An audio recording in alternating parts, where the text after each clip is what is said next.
Utopías, lugares del buen vivir.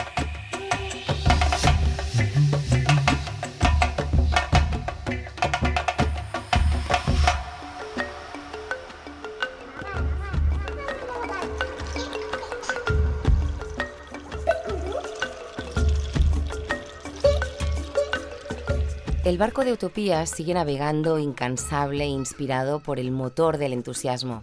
En el capítulo 1 recordamos el significado de esta palabra, tener a los dioses adentro.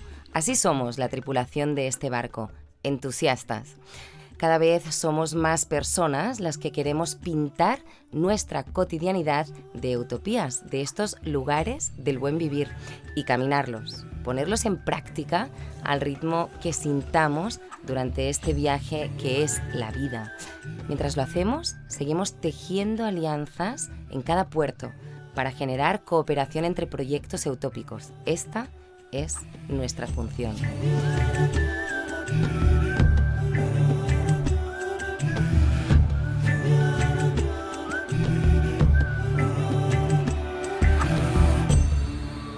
Hoy tenemos una Utopías que pretende, al menos, despertar reflexiones sobre la tierra en la que vivimos y nuestra responsabilidad de cuidarla cuando construimos el espacio en el que queremos habitar. ¿Cómo se organiza el territorio más rural en Cataluña? ¿Qué compromiso tenemos con la tierra que nos acoge? ¿En qué tipo de construcciones queremos vivir? ¿Cuáles son las que pueden convivir mejor con el entorno? ¿Por qué no vivir en una yurta o en una casa de paja construida con nuestras propias manos? ¿Por qué no confeccionar un tipi para juntar a la familia en el lugar que habitamos?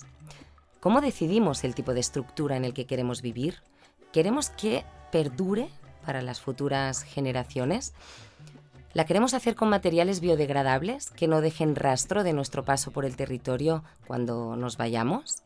Estas son las reflexiones que hemos compartido con Alfons Sort García, un arquitecto consciente que justamente está a punto de construir una casa de madera, y también con Magí Raïc Pla, que nos ha preparado su yurta para que podamos reflexionar sobre el derecho natural y responder a las preguntas de los y las utópicas que están construyendo los lugares del buen vivir en espacios cercanos a bosques y montañas de Cataluña. Hoy, vivienda, armonía territorial, normativas y compromisos con la tierra aquí en Utopías. ¿Te subes al barco?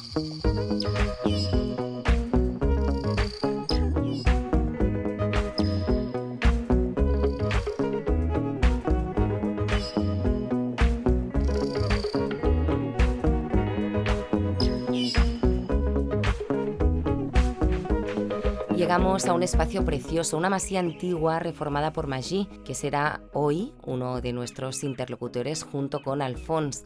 Nos muestra su casa y el terreno en el que vive, que se ha convertido ya en la materialización del inicio de un sueño, una utopía que está ya caminando desde hace más de 4 años. Por primera vez, Utopías se graba en una yurta, una vivienda utilizada por los nómadas en las estepas del Asia Central, pero que hoy en día ya las podemos ver en algunos terrenos rurales en Cataluña, bien mimetizadas con el entorno de los bosques que las arropan.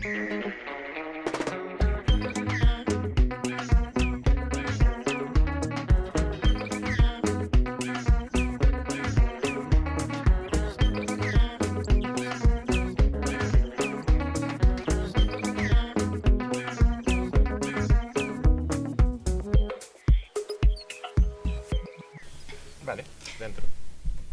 Pues ya estamos dentro de la yurta. Hoy hemos decidido hacer radio desde este espacio tan particular, tan mágico también, que, pues, como podéis comprobar, tiene una acústica distinta. Es la primera cosa que me ha sorprendido al entrar aquí, en esta yurta en Masbaqué. Y desde aquí vamos a hacer el debate prometido, del cual ya os veníamos hablando en capítulos anteriores, porque teníamos muchísimo interés en hablar de tierra, de territorio, de vivienda, de armonía territorial, del cómo estamos en los espacios que ocupamos, también del derecho o no de estar en un lugar, de cómo lo sentimos y también de cómo la sociedad en la que vivimos nos aboca de alguna manera a no hacer tanto caso a lo que estamos sintiendo, a este sentimiento de pertenencia a la tierra, dejarlo un poco de lado y pues seguir con un flujo que en realidad no nos está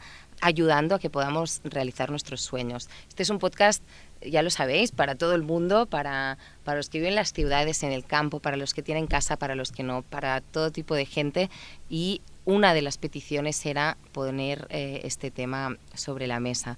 Y para hacerlo nos hemos trasladado aquí a Masbaqué y nos hemos sentado en esta mesa preciosa que nos ha preparado Magí Raïc Pla, un ser conectadísimo con la naturaleza, una de las personas que ha conseguido también ir aterrizando su sueño. Buenos días, Magí. Buenos días, Marta. ¿Cómo estás? Bien, estoy ahí aprendiendo a comunicarme con un micro. Para mí es algo nuevo.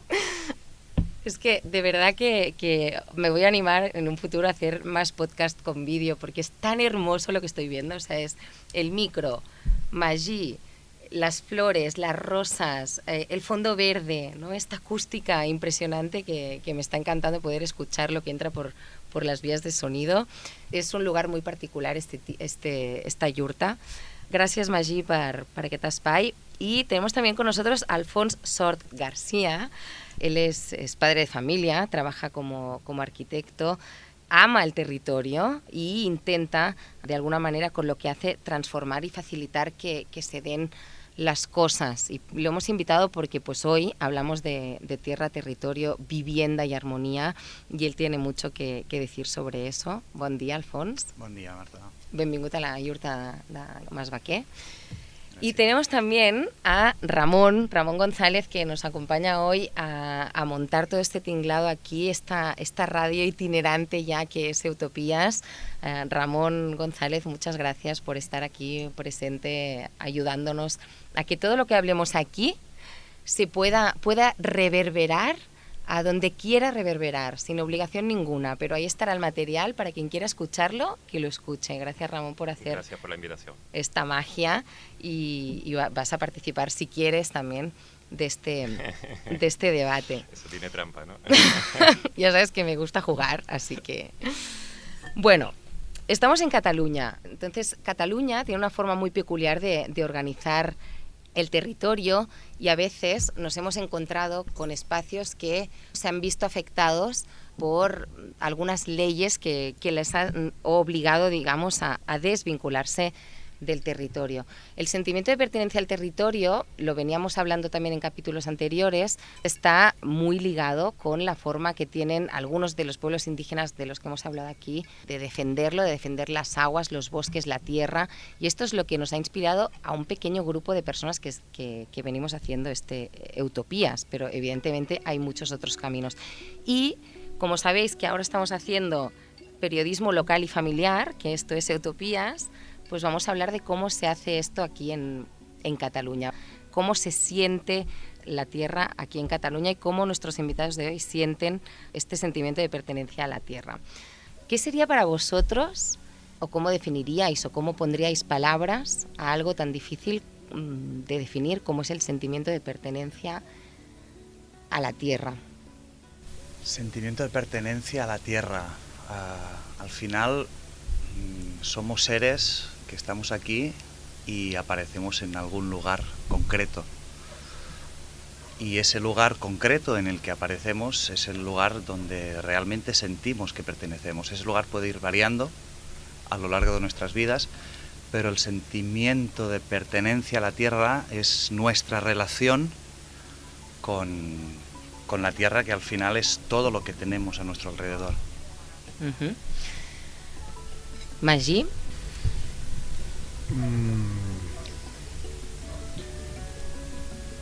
No sabría qué decir.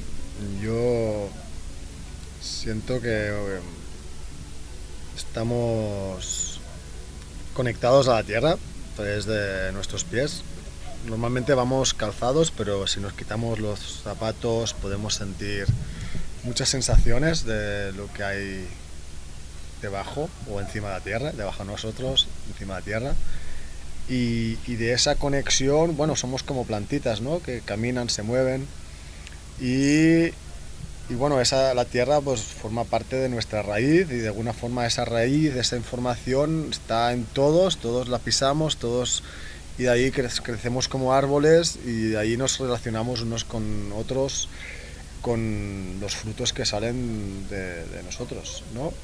Así que yo esa conexión con la tierra la siento como que es muy personal, cada uno la siente a su manera y aparte también local o de territorio, que hay muchas formas de conexión, pero al final también la conexión con la tierra es algo más planetario, ¿no? Hasta el punto donde yo puedo sentir, somos seres que estamos en este planeta o en este ámbito y desde aquí nos relacionamos con todos los seres del mundo, ¿no? Y a partir de aquí siento que si estamos bien conectados con nuestra raíz, podemos sintonizar y conectar con cualquier ser del planeta si hay sincronización, si hay voluntad, si hay magia.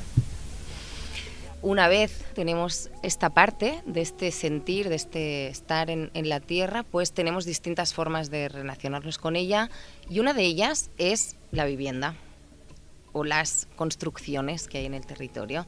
Entonces aquí es donde pues entráis vosotros como arquitectos de vuestras propias vidas también, cómo se ocupa este territorio. Entonces hay formas de regular el territorio que a lo mejor no tienen tan en cuenta este sentimiento de pertenencia a la tierra. Por ejemplo, en Cataluña hay masías, construcciones antiguas, que hace mucho tiempo que están aquí y que hay la intención de conservarlas. Pero, por el otro lado, hay todo este movimiento de respeto total a este tipo de construcciones y al final, ¿qué pasa? Que quedan en desuso, ¿no? Entonces, Alfons, me gustaría que nos explicaras también cómo ves tú esto. Hay una pequeña contradicción ahí. Hay espacios deshabitados, hay terrenos que están deshabitados, que están en desuso, que la gente quiere habitarlos y de repente se encuentran con algún impedimento para poder realizar este paso. Hay como una reflexión previa que me gustaría hacer, que es que, o sea, habitar el territorio es lo que hemos hecho siempre, porque el territorio, la tierra, es lo que nos da, lo que está a nuestro alrededor, entonces no se puede habitar algo que no sea la tierra. Esa concepción de origen, a lo largo de los siglos, hemos visto cómo nuestra manera de habitar el territorio se formalizaba, se construía, se edificaba en función de las capacidades técnicas que había en cada momento. También hemos visto cómo se iba agrupando, ¿no?, la gente primero en aldeas, pueblos, villas, así terminando las ciudades o macrociudades que tenemos ahora. Y en todo ese proceso nos hemos ido alejando, entre que la técnica nos ha permitido cada vez hacer cosas menos relacionadas con el territorio y más relacionadas pues con nuestras necesidades o lo que a veces creemos que son nuestras necesidades, nos hemos ido alejando de ese territorio, con lo cual llegamos a un momento, el presente, donde, por ejemplo, la problemática esta que tenemos con las masías viene porque el otro día con unos compañeros de profesión estábamos hablando de que la normativa en Cataluña, por ejemplo, en Cataluña y la mayor parte del Estado español, en Europa hay sitios donde es distinto, ¿no? Pero aquí concretamente está pensada para las ciudades y el territorio es lo que queda más allá de las ciudades. Entonces ahora con todo el debate del agua, con toda la problemática que se avecina, ¿no?, con la producción agroforestal, ¿no?, con la producción, con lo que comemos, que viene de la tierra y que viene del territorio, viene del campo, se está empezando a tomar un poco de conciencia de qué es lo que está pasando en el campo. Y el campo está pasando de que ha sido durante muchos años un paisaje para mirar. O sea, un lugar que se mira pero no se toca. Entonces no nos preocupamos demasiado en cómo se mantiene vivo este campo. Y la legislación ha ido abocando a los que tradicionalmente han vivido de la tierra, el pagès, ¿no?, el pagès o el ramader, para que las formas que tuvieran de seguir subsistiendo fueran única y exclusivamente muy industrializadas. Tenemos grandes granjas de cerdos, de vacas, de pollos, ¿no?, repartidas por el territorio, que con unos pasos relativamente sencillos de la normativa se pueden hacer, incluso con subvenciones europeas, con lo cual es relativamente fácil. Y luego tienes a gente que quiere irse a vivir a una masía que está en desuso, que no puede hacer una ventanita más grande de 1 metro de ancho porque la normativa local lo permite, porque ese paisaje en concreto hay que protegerlo. Entonces, bueno, es un poco esta cosa de que nos hemos ido del territorio normativamente y las leyes están muy alejadas de lo que realmente es vivir y estar en contacto con ¿no?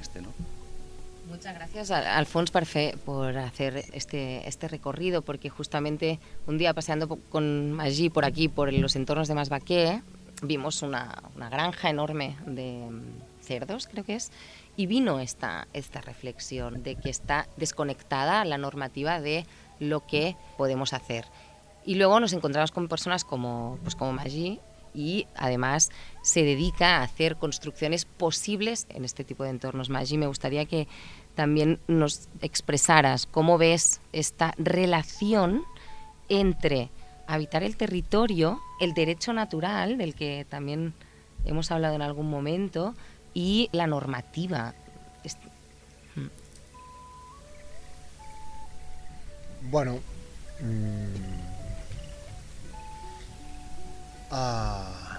bueno, es un tema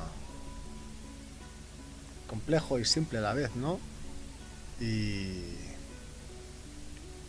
a mí me gusta partir desde ese punto co-creador, ¿no? Como de alguna forma somos co-creadores de la realidad. Nosotros co-creamos, ¿no? Nosotros tenemos el potencial de observar dónde vivimos, las necesidades, y de pedir, ¿no? De pedir qué hace falta, qué sentimos, ¿no? Entonces también es donde ponemos la atención.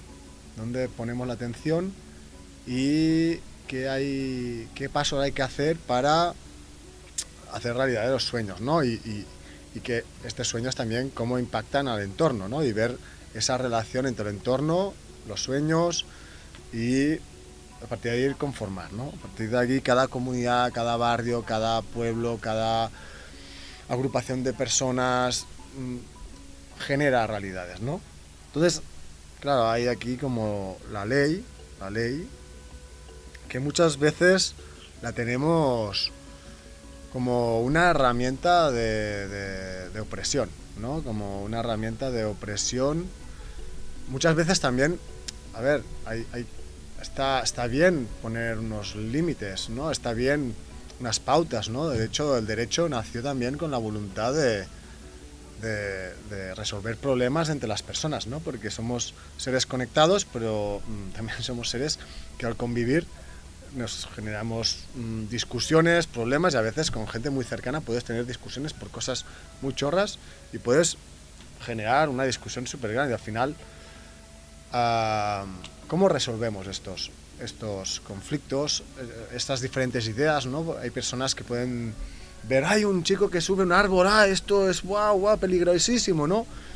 En cambio, depende de cómo lo ves, qué bueno que el chico se caiga del árbol porque aprende a subir a los árboles, a relacionarse, a ver los peligros, y su cuerpo coge herramientas para poco a poco ir dándose cuenta de en qué entorno ha nacido, ¿no? Entonces, ¿qué sociedad hemos nacido? ¿Cómo vemos nuestro entorno? ¿Y qué capacidad de comunicar lo que vemos tenemos? Y yo siento como que falta volver a hablarnos, a escucharnos, ¿no? A acompañarnos, ¿no? Emocionalmente, ¿qué nos pasa, ¿no? ¿Qué es el miedo? ¿Cómo nos relacionamos con el miedo? ¿Qué pasa si alguien de nuestro entorno tiene miedo a algo? Si pasa algo, hay un problema, alguien tiene un accidente, se muere, ¿de quién es culpa? El culpable, la culpa también, otro sentimiento, ¿no? Yo siento que estamos en un momento donde recordar las emociones, ¿no? Porque somos seres humanos, también tenemos cuerpo, pues también tenemos como algo más, ¿no? Algo más que nos conecta con una especie de aprendizaje interior, ¿no? Nacemos aquí y de repente nos encontramos con un entorno que le pasan cosas, que tiene pensamientos, que tiene emociones, que se relaciona de formas muy determinadas, y aquí nos vamos creando quiénes somos nosotros en relación al entorno y cómo decidimos. Si decimos, wow, este entorno es horrible, sudo, yo no quiero formar parte de eso y porque es una mierda, pues también hay la posibilidad de, wow, qué potencial hay dentro de mí, que puedo ver todo aquello que puedo aportar a esto que estoy viendo delante mío, ¿no? Entonces, ¿cómo miramos la realidad y qué podemos aportar realmente en la realidad que vivimos, ¿no? A partir de aquí, totalmente de acuerdo con Alfons, tenemos un territorio muy grande y se podría co-crear de una forma muy distinta, donde los animales, en vez de estar cerrados en granjas a miles, podrían ocupar gran parte de las montañas, limpiar los bosques, permitir hacer una buena corte de madera, una buena gestión forestal, limpiar los bosques para prevenir los incendios. De esta forma también podríamos tener una buena conexión con los ríos, de dónde nacen los ríos, por dónde pasa la agua y cómo cuidamos esa agua y esa agua por todo el camino que pasa para llegar al mar y darnos cuenta de dónde nace el agua y las emociones, ¿no? Cómo se cuida ese agua y todo lo que pasa por ese espacio, y también que todo lo que pasa por ahí llega al vecino y al siguiente. Entonces, dándonos cuenta también cómo estamos gestionando esa conciencia del agua y con todo eso ya abrimos tema, ¿no? Porque si abrimos esta conciencia de territorio, de agua, de animales, de posibilidades, de buena gestión del espacio, aquí ya entramos en el tema de actualmente la propiedad, de quiénes son los terrenos, de quiénes son las montañas, de cómo acceder a la tierra, de qué pasa si hay como millones de hectáreas abandonadas y en desuso, si hay masías que se caen, qué pasa con esa necesidad de vivienda, ganas de hacer cosas, sueños, masías que se caen, que no se hace nada, que no se reconstruye, normativas muy rígidas que ponen más difícil y pocos conectores que ayudan a sincronizar los sueños de personas con propietarios de masías que están en ruinas y encontrar la forma de vehicular propuestas que permitan todo esto, ¿no? Yo siento que estamos en un momento donde un terreno, 20 hectáreas, con 2 masías semidestruidas, es un espacio donde 10 personas, 5 familias, 20, pueden habitarlo, darle vida, cuidarlo y generar un entorno muy idílico y aparte conectado con el territorio, ¿no? Y entonces yo creo que estamos en un momento donde parte de la sociedad está empezando a tomar conciencia de esta opción y estamos aprendiendo a tejernos y a ver cómo nos relacionamos con la administración, con los miedos, con las dudas, qué es legal, qué no es legal, qué ley hay actual en relación a determinadas historias.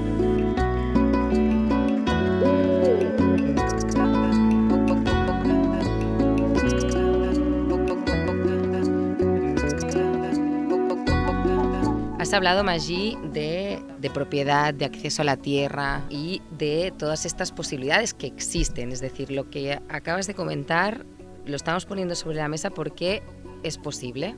Te puedes encontrar con algunos impedimentos, pero también estamos aquí para imaginar estas soluciones, ¿vale? Entonces voy a poner ahí ahora algunas piezas en el telar a ver cómo las vamos tejiendo, ¿vale? Por ejemplo, hay unos conocidos que se construyeron su casita de adobe en un espacio que es un terreno pues, de sus abuelos. Pues esto no se puede hacer, fueron denunciados, ¿no? Entonces aquí poniendo un poco de polémica al asunto.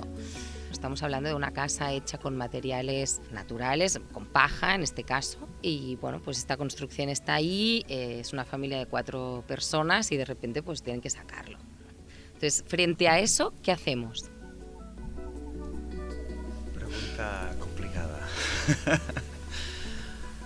A ver,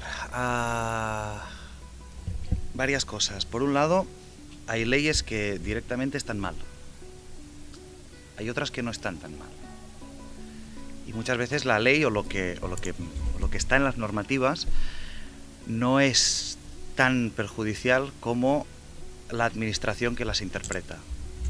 ¿De acuerdo?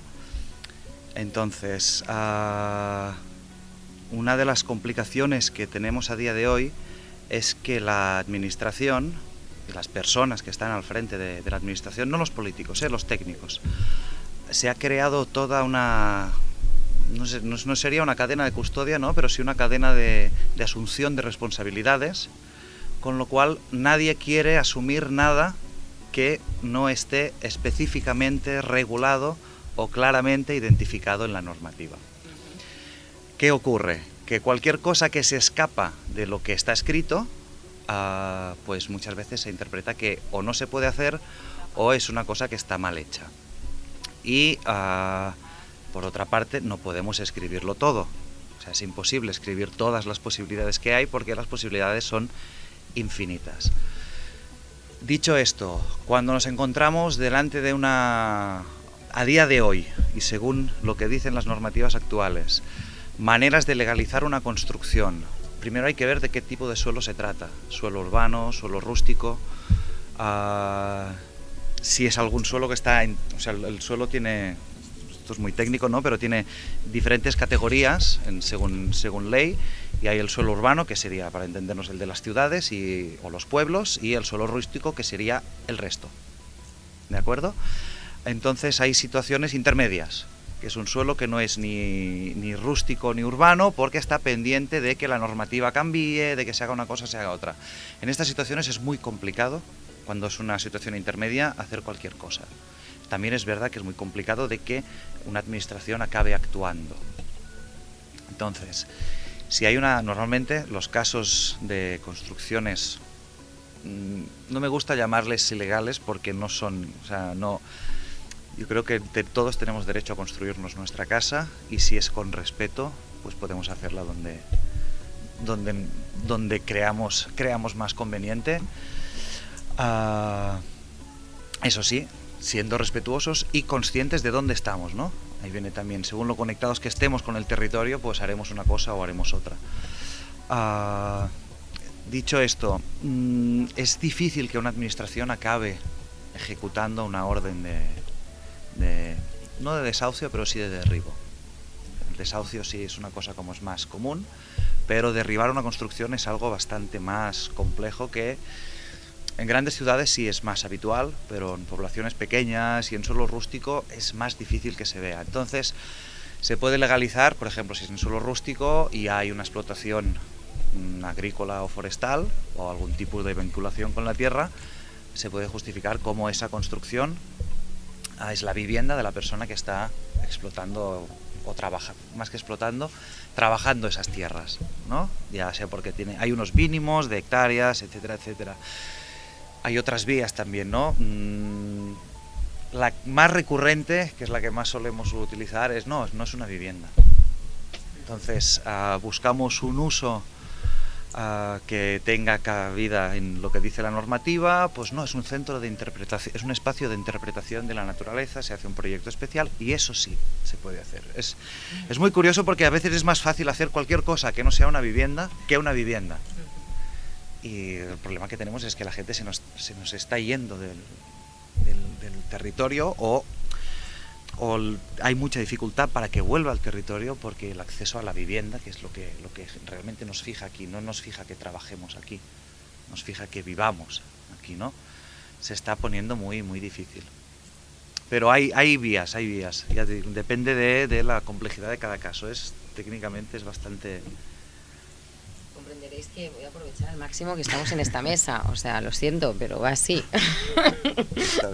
para entender cosas y para sacar dudas, ¿no? Entonces, ligado con esto, Alfons, Magí, has hablado de miedos, de duda, del derecho a... Entonces, a veces, aunque sintamos muy profundamente de hacer nuestra casa en un entorno que amamos, decimos, bueno, pues mira, no lo hacemos porque es un lío, ¿no?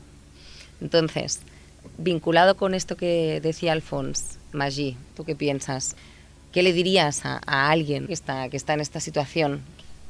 Bueno, aquí al final cuando miras algo tienes que mirarlo en profundidad, ¿no? Porque tú puedes capitanear tu vida, pero no puedes capitanear la de los demás. Puedes hablar, puedes aconsejar, puedes explicar, pero al final la realidad de cada territorio, de cada situación es única. Y aquí hay muchos matices, ¿no? Que en cada uno de los casos tendrías que analizar y observar qué tipo de terreno era, qué condiciones, cuándo hacía que habían llegado, qué conexión tenían con el territorio, a quién podía molestar este tipo de construcción, qué tipo de ayuntamiento había detrás, qué tipo de administración, qué tipo de miedos tenían las personas que estaban allí, qué tipo de relación con la propiedad tenían la persona que tenía que decidir si destruía o no. Hay muchas pequeñas cositas que de alguna forma se tendrían que analizar caso a caso, ¿no? Por otra parte, los miedos, hacer, no hacer. Claro, para mí hay una parte que siento que poder hacer una casita, una estructura de adobe es maravilloso, ¿no? Como el hecho de poder coger el fango, la paja, jugarlo y hacer una cueva, un espacio donde pasar la noche, hacerlo más casa, conectado quizá a una masía que esté al lado.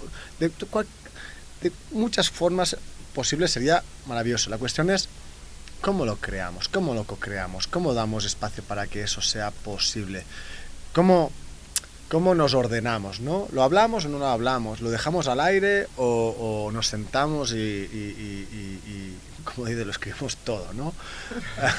Y hacemos la Biblia de 200.000 páginas con todos. Es como...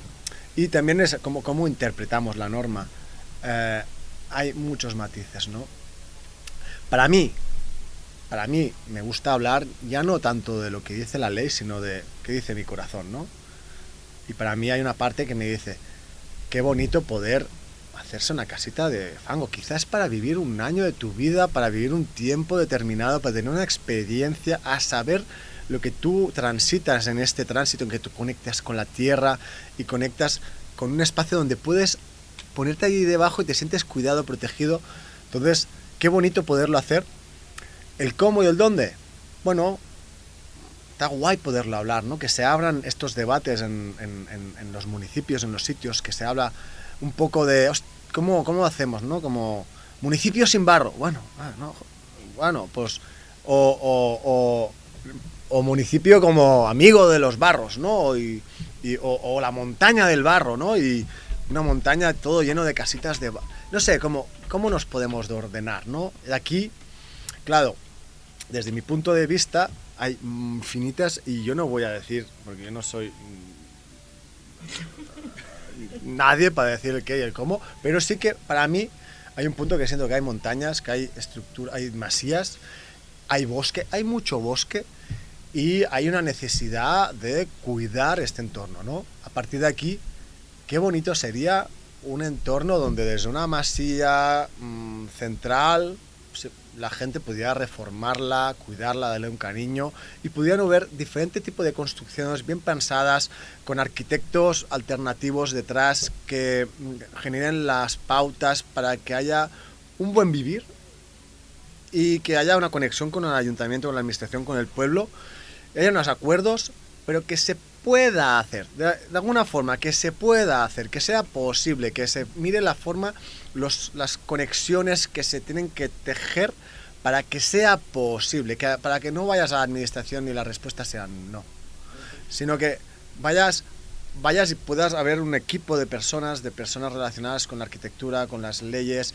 personas conectadas con las estructuras, con el bosque, con los animales, personas que tengan ganas que sea posible, proyectos de personas que tengan ilusión y ganas de vivirlo, porque si la gente se mueve desde la ilusión, desde el corazón, poca cosa mala van a hacer si aparte los acompañamos.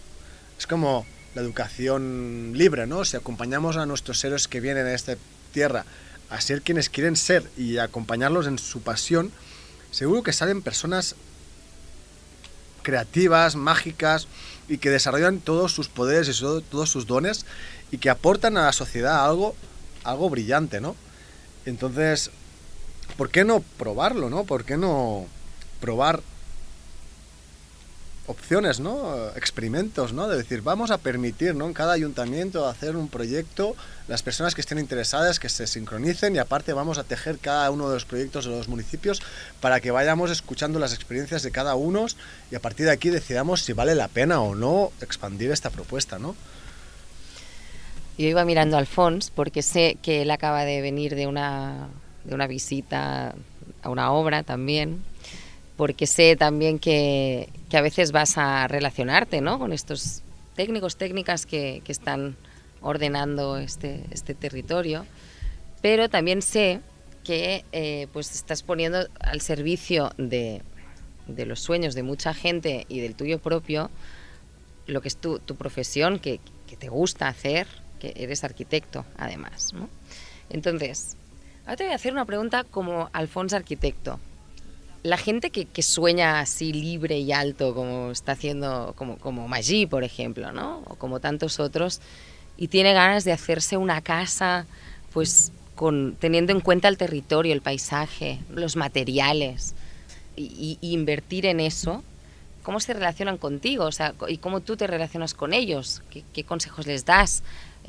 Como dice Magí, preguntarse primero cómo las familias llegan al territorio, en qué momento están. Hay una observación de la gente de este entorno, de este lugar en el que quieren vivir.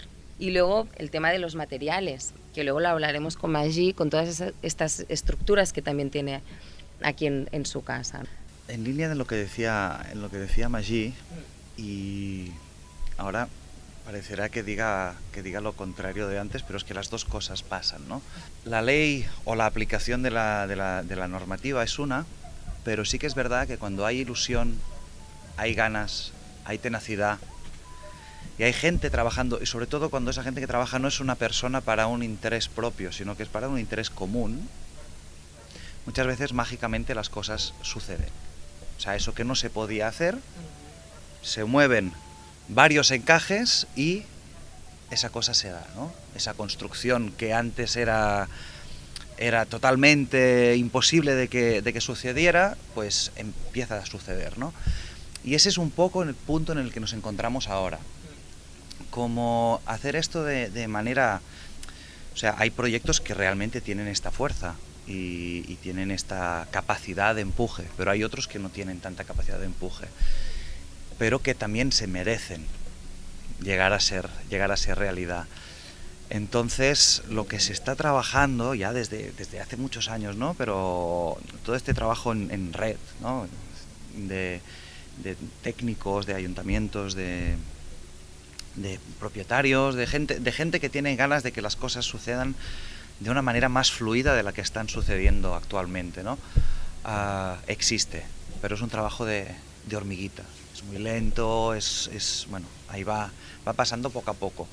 Y estamos en un momento en que necesitamos a veces de que las cosas sucedan con un poco más de celeridad. ¿Por qué? Pues porque no tenemos... Nuestro paso por aquí es finito y nuestro cuidado tiene que ser importante desde hace muchos años. Ya venimos descuidando el territorio desde muchos años atrás, entonces no es que dentro de 100 años estemos cuidando bien, no, es que deberíamos de estar cuidándolo bien, ¿no?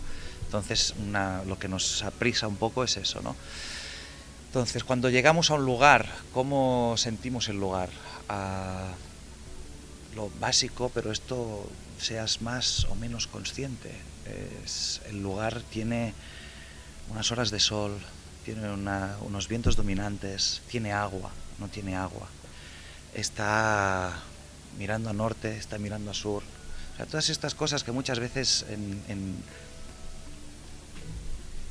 ya no en el cotidiano, sino en una vida más urbana se descontextualizan. Cuando tú vas a construir directamente en el territorio, todas estas cosas tienen un sentido enorme, porque que tu casa esté bien orientada significará que vas a quemar más leña o vas a quemar menos leña durante el invierno, o que tu casa tenga una buena protección de la lluvia, significará de que esa casa dure más o dure menos. Entonces, esa mirada al lugar donde vamos, ¿no? Esa lectura del espacio donde uno va a sentarse, y además va a sentarse para vivir, que no es lo mismo asentarse para trabajar que asentarse para vivir. Depende de estar muy atento, y muy atento ya no tan solo a lo que vemos con los ojos, sino también a lo que sentimos, ¿no? O sea, todas las corrientes telúricas, todas las líneas de agua, todas las líneas magnéticas del planeta, que pues en Oriente, por ejemplo, a través del Feng Shui se organizan todas esas energías que existen, ¿no? Aquí pues a través de la geobiología también se estudia toda esa relación, ¿no? con el entorno, no solo visual y no solo topográfico o orográfico del terreno, sino también toda la energía que emana de él, ¿no? Esto es una reflexión que cuando estuve en México nos hacían: tú no puedes construir una casa donde veas que un gato está durmiendo, construyela donde veas que el perro está durmiendo. ¿Por qué? Porque las energías que fluyen por el lugar donde duerme el gato son unas energías que para el gato le funcionan, pero para tu descanso, por ejemplo, las corrientes de agua, no te van a ayudar. Entonces, donde descansa el perro se parece mucho más al lugar que tú necesitas descansar. Por eso la importancia, ¿no? De dónde situamos la cabeza, en qué dirección dormimos. No hay una dirección buena, pero sí hay una dirección más adecuada para cada persona, ¿no? Entonces, todo eso es básico para poder hacer una buena construcción, y una construcción que sea sana, ¿no? Porque al final, en el sitio donde vivimos, normalmente es el lugar donde dormimos. Y donde dormimos es el lugar donde nuestro cuerpo aprovecha para hacer todo eso que necesita hacer para que podamos tener salud y seguir con vida, ¿no? Y ese momento de regeneración, que es el dormir, ¿no? En el que las células aprovechan para hacer todo lo que durante el día no hacemos, sino al contrario, que vamos desgastando, tiene que hacerse en un espacio que no te esté perjudicando. Hay mucha gente que tienen problemas físicos determinados, porque eso al final se somatiza, no es solo que duermas mal y tengas problemas de insomnio, no, sino al final acaba convirtiéndose en enfermedades físicas, ¿no? En los peores casos cánceres, ¿no? Pero si no, en otras, en sarpullidos, urticarias, cosas así mucho más cotidianas. Dolores de cabeza, ¿no? Sí.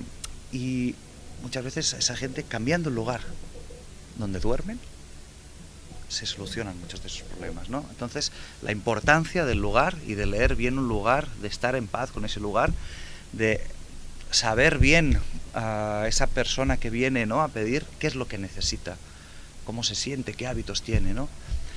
Y ligado con eso, lo que hace que un lugar sea bueno para vivir es el material de que está hecho. Entonces, porque realmente nosotros nos relacionamos con el... O sea, nuestra piel está en contacto con la piel de los espacios, y la piel de los espacios son los materiales con los que están construidos. Entonces podemos vivir en una casa con paredes pintadas en pintura plástica que no transpira por ningún lugar, y que la humedad que nosotros generamos acaba condensando, ¿no?, genera un ambiente pues pesado, ¿no? O podemos vivir en un lugar que esté vivo, ¿no?, que realmente respire, con fachadas.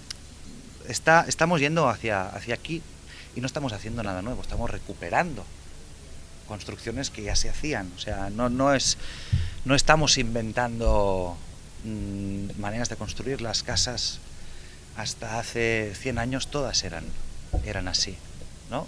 No en todos lugares, ni todo era perfecto, idílico, ¿eh? Siempre ha habido, o sea, tenemos mejorías, pero ha habido un momento, como decía antes, que la técnica nos permite hacer tantas cosas que ahí nos hemos perdido un poco, ¿no?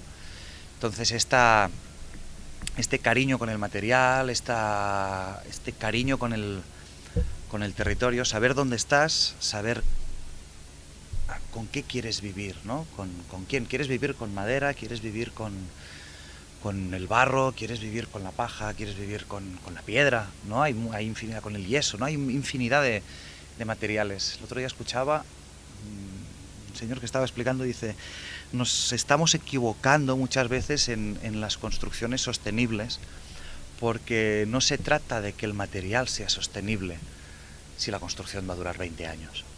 O sea, una construcción sostenible muchas veces es una construcción que perdura. ¿Y por qué perdura? Cuando estudiábamos nos decían que las construcciones que perduran porque realmente dan solución a una necesidad real. Entonces, una vivienda, ¿por qué las masías tienen 1000 años? Y no se han convertido en un hipódromo, por ejemplo, o en otra cosa, ¿no? Pues porque realmente dan salida a una necesidad que es poder vivir en el territorio.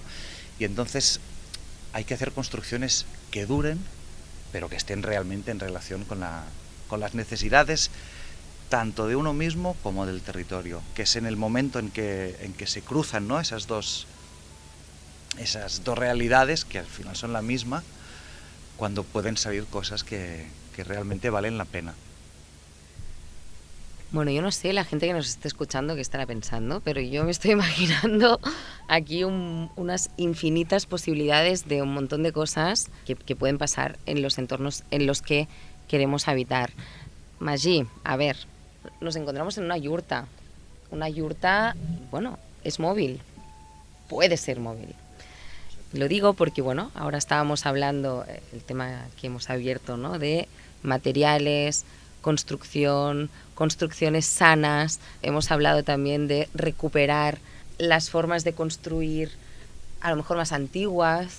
Aquí, en Masbaqué, en tu casa, en la casa de las personas que vivís aquí, hay varios materiales en consonancia. Pues hay la piedra, la masía, están las yurtas, está la cúpula geodésica, está el tipi. Todo esto forma parte de este espacio que habitáis en comunidad, sois 5. Y pues bueno, hay toda esta interacción, ¿no? Entonces, después de esta reflexión de Alfons sobre el territorio, la permanencia o no de las construcciones, ¿no?, me gustaría que nos contaras también un poco tu visión de cómo se imbrican en ti como ser estas construcciones que habitas en Masbaqué, y también pues las que construyes, porque además construyes yurtas. Bueno, aquí podemos empezar por la masía. La masía es algo que cuando llegué ya estaba, quizá necesitaba un poco de cariño, un poco de atención, pero la masía ya estaba. Y es una estructura sólida, fuerte, permanente. De hecho es una masía que yo creo que debe tener unos 300 y pico años como mínimo. Y puedes apreciar y valorar esa capacidad de perdurar y el esfuerzo que en su momento alguien, seguramente muchos, se juntaron para poder levantar esta masía. Seguro que tardaron más de una semana. Y esto hay una cosa como que ya está hecha, y para mí es como qué bueno sería volver a valorar esta capacidad de levantar este tipo de estructuras, y qué bueno sería dar espacio a las personas, los chavales, las mujeres, quien tenga el espíritu de ponerse a recordar y a conectar y a tejerse con las personas que pueden ayudar para que esta capacidad de levantar este tipo de estructuras pueda perdurar, ¿no? Ya que de alguna forma la sociedad avanza tanto y tan rápido que al final nos olvidamos de algo tan precioso como poder levantar una casa de piedras, ¿no? Eso por una parte. Por otra parte, bueno, yo quizás si levantara una casa de fango, si me aguanta un año, quizás sería wow, ¿no? Quizá aquí un año, pues eso se puede volver a la tierra, y seguramente el resto que dejo en la tierra puede ser, si quiero, y si la persona es un poco cuidadosa, nada, ¿no? Realmente con un poco de cariño una bioconstrucción se puede convertir en tierra otra vez muy fácilmente y el residuo que queda en el sitio donde se ha montado puede ser invisible. Si monto un tipi, unos palos, una tela, igual, ¿no? Lo puedo levantar en un sitio y si hace falta lo puedo mover y lo puedo levantar a otro sitio. Hay una conexión de palos y tela, simple, y también es algo que se puede mover muy fácil, ¿no? Y la conexión y el resto que dejas en la tierra también es muy pequeñito, ¿no? Lo que es la yurta, una yurta puede estar sostenida simplemente por unas acacias conectadas al suelo de forma muy natural y con una pequeña plataforma de madera encima de estas acacias se puede desarrollar con la gelosía, que es este entramado que está alrededor, y unas vigas que van hacia el tonú, que es la parte central, y a partir de aquí encima se pone una tela, un aislante y otra par de telas para que no entre la humedad, y es una estructura que depende de cómo en un día, 2 días se puede desmontar fácilmente, ¿no? Depende del tamaño de la yurta, pero en un día desmontas una yurta muy tranquilamente, a no ser que sea ya más grande. Entonces, estamos hablando de estructuras que tú puedes mover. Lo que pasa que, bueno, si la pones en un sitio también es para que te interesa por infinidad de motivos que puedes tener de tener un espacio extra al exterior, ¿no? Y hasta el punto de gente que lo pueda valorar como vivienda. Y también aquí las dificultades de, bueno, si una persona lo valora de vivienda pero legalmente no puede tener una celda de habitabilidad, o las dificultades para tener eso, cómo una persona tiene que armarse y generar su realidad para conformar eso, ¿no? O el diálogo social que se tiene que tener para hablar de la posibilidad de estas estructuras tener una célula de habitabilidad, o de cómo ya poder hacerlo en unos casos muy específicos. Y lo mismo con las cúpulas geodésicas, ¿no? Que también son estructuras con madera que se pueden mover de un sitio a otro de una forma sencilla, en función también de cómo se han construido y con qué intención. Y también en el futuro la posibilidad de hacer estructuras más sólidas, más pensadas, quizás ya no van a aguantar 5 años, 10 años, 20 años, sino estructuras un poco más sólidas pensadas en aguantar 50 o 60. Se podría plantear, ¿no? Y la cuestión es, ¿queremos una estructura así que aguante tanto? ¿Para qué? ¿Cuál es el objetivo? Entonces aquí al final es una cuestión de diálogo, de darse cuenta de la intención que pone cada ser vivo de vivir una experiencia determinada, de darnos cuenta que hay mucha gente que sí que quiere una seguridad y una estabilidad para toda su vida y no moverse de un lugar. Hay gente que quizá vive etapas y ya le va bien poder desplegar las alas y elevar el vuelo a cabo de 5, 1 o 10 años. Muy bien, yo tenía aquí un pequeño guión que lo hemos estado siguiendo un poco, pero creo que es hora de ir cerrando un poco el debate, que al final no es tan debate, es una conversación y una exposición de informaciones muy necesarias.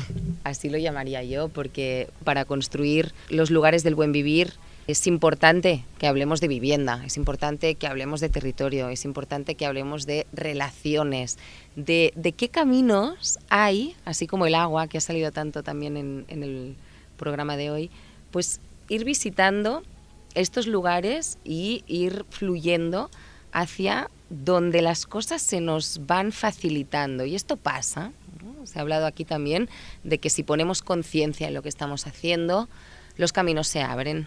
De alguna manera, así me quedaría yo con este pequeño resumen.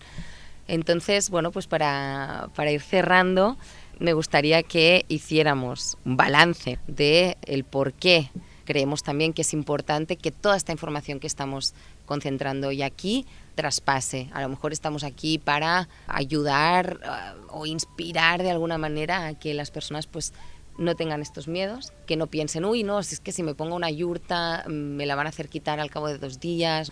Evitar, digamos, de alguna manera que fijarnos en esto y fijarnos un poco más en cómo vamos tejiendo las familias y nuestras relaciones y nuestros entornos para que estos sueños se den y sean construibles. Entonces, vamos a ir cerrando con Alfons, arquitecto consciente. Me gusta también utilizar esta palabra ahora porque veo, ¿no?, este punto de conciencia en lo que haces, con quién te relacionas, a quién también estás acompañando para que haga realidad este espacio tan importante que es el que nos acoge en el momento del descanso, en el momento del construir familia. Y Magí, también, pues que nos compartas un poco cómo ves tú, ¿no?, esto de ir compartiendo conocimiento para que pues la gente se anime a construir estos lugares del buen vivir. ¿Estamos en el camino? Pues es difícil dar un consejo, claro, porque cada casuística es un mundo, ¿no? Pero así de forma más generalizada, ¿no?, que creo que nos puede resonar a todos, es, en primer lugar, reflexionar antes de nada, antes de si eso que vamos a hacer realmente lo queremos o no lo queremos hacer, ¿no? Muchas veces en el proceso, una anécdota, ¿no?, pero y sigo con lo muchas veces en el proceso de construcción de una casa se rompen parejas, se hacen parejas nuevas, o sea, es un momento vital, ¿no? Entonces realmente eso que vamos a hacer, ya puede ser en pareja, puede ser en comunidad, hay grupos que llevan años trabajando en comunidad y cuando tienen que construir la casa para la comunidad, ahí se deshace, ¿no? Entonces realmente eso que vamos a hacer, lo queremos hacer. Y si la respuesta que uno mismo se da es sí, pues mi consejo, no sé si llamarle consejo, pero lo que yo haría es tejer complicidades, buscar más gente que esté pasando por una situación similar, que haya hecho algo similar, y intentar hacerlo de manera conjunta, de manera grupal. ¿Por qué? Porque la manera de afrontar las cosas en grupo es mucho más holística, por así decirlo, abarca mucho más todas las posibilidades que nos podemos encontrar que si voy yo solo. Antes Magí hablaba de los miedos, lo que para mí puede ser un miedo que yo tenga que trabajar, pero que en este momento está siendo un miedo, para alguien del grupo puede no ser un miedo.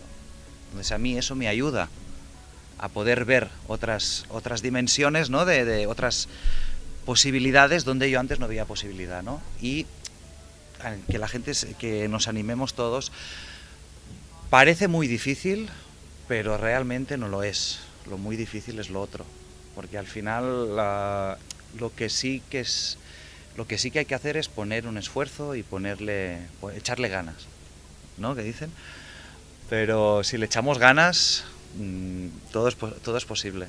Y al final nos queda algo, ya sea fijo o móvil, ¿no?, pero nos queda algo que va a ser para toda nuestra vida, ya sea la experiencia de 1, de 5, de 10 años o de toda una vida, nos queda algo que queda y que marca de una forma positiva, ¿no? Entonces, ánimo. Sí, no, es que estoy muy emocionada porque estoy absorbiendo un montón de información. Yo voy aquí a aprovechar para lanzar una pequeña perla, creo yo, pero bueno, eso ya es cuestión de opinión propia. ¿Cómo nos relacionamos con el miedo? ¿El miedo es malo, es bueno? Quizá el miedo nos da información, ¿no? Así como no es cuestión de quitar el miedo, de no tener miedo, es cuestión de escuchar ese miedo, de sabernos relacionar de forma adecuada con ese miedo, ¿no?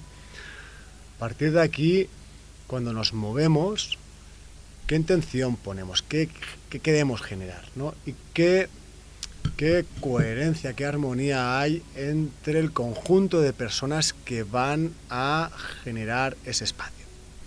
¿Por qué lo digo? Porque cuando tú pones una intención y esa intención es compartida, puede haber miedos, pero hay una intención superior que dirige y que genera una tranquilidad espiritual de que la intención grupal es una determinada. Entonces la cuestión es buscar personas que ayuden a transitar ese miedo, a dar recursos, a defender, a posicionarse, a buscar alianzas que ayuden y a buscar la forma adecuada de hacer las cosas, ¿no? Porque si no, ese miedo puede ser tóxico, puede ser un miedo que no esté bien relacionado, que no se encuentre la intención, que te limite, que aparte cuando ya has hecho una inversión, un movimiento, choque contigo y que genere mucha disputa, ¿no?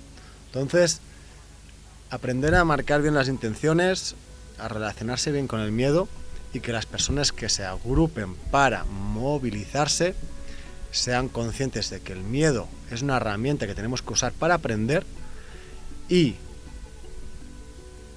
buscar ayuda, personas que nos canalicen, que nos hagan escuchar, para que cada una de las personas vaya aportando lo que sabe y genere calma en los corazones de las personas que formamos parte de algún proyecto que queramos hacer en común.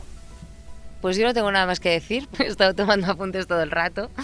Agradeceros una vez más pues vuestro tiempo, el espacio y la apertura para que a través de vuestras vivencias, de lo que estáis construyendo, de los procesos que estáis acompañando, podamos a través de este canal, que pues en este caso es Utopías, los lugares del buen vivir, ir espurneando, me gusta decir, a las personas que nos escuchan para que vayan animándose a aterrizar sus sueños y a caminar estos lugares del buen vivir. Hoy hemos hablado de tierra, territorio, vivienda, pero al mismo tiempo hemos hablado también evidentemente de miedos, dudas, cómo trabajamos, cómo nos relacionamos, así que está todo absolutamente interconectado, como demuestran pues la estructura misma de este espacio que estamos habitando ahora, porque si no tuviera cada pieza su lugar, pues no podríamos estar aquí tranquilamente, sino que a lo mejor se nos caería el techo encima.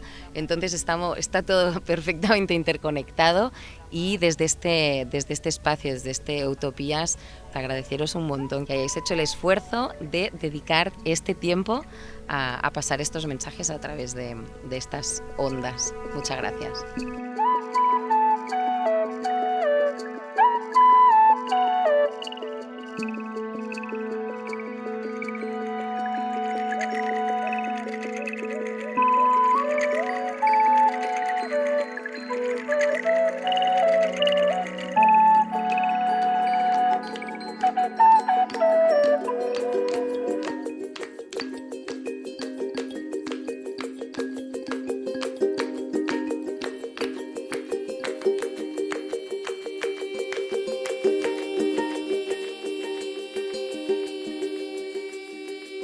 Desde la madriguera.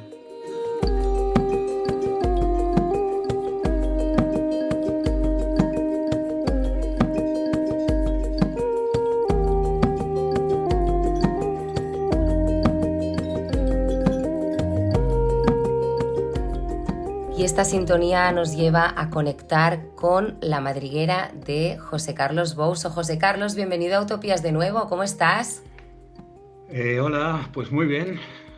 Aquí, bien. Me gusta porque te escucho siempre desde la madriguera con esta acústica de cueva, ¿no? Está empezando, bueno, este día 21 cambiamos de estación otra vez y en la madriguera seguro que pasan cosas. ¿Cómo está el ambiente por ahí?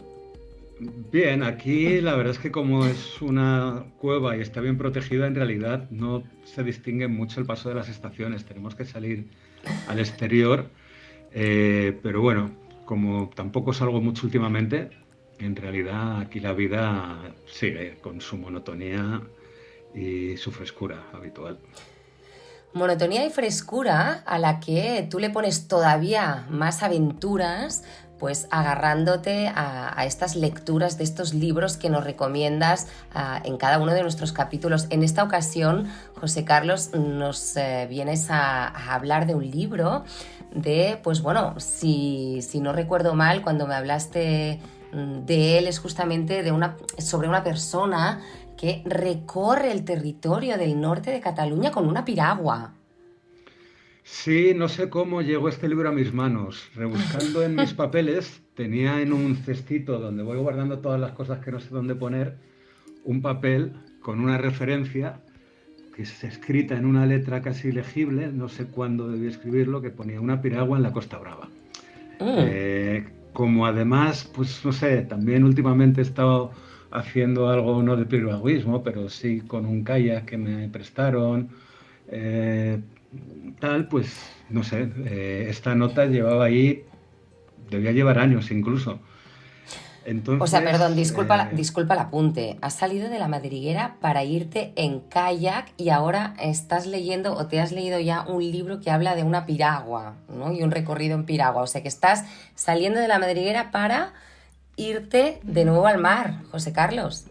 sí, a ver, ha sido un poco las dos cosas en coincidencia. Probablemente si no hubiera empezado a juguetear con el kayak, esta referencia, igual que lleva años ahí sin que haya profundizado más en ella, pues no la hubiera leído, pero en el momento en que he empezado también a coger el kayak, cuando de repente buscando en este cestito donde guardo las cosas otra cosa, pues encontré esta nota y dije, anda, pues a lo mejor es momento de leerse.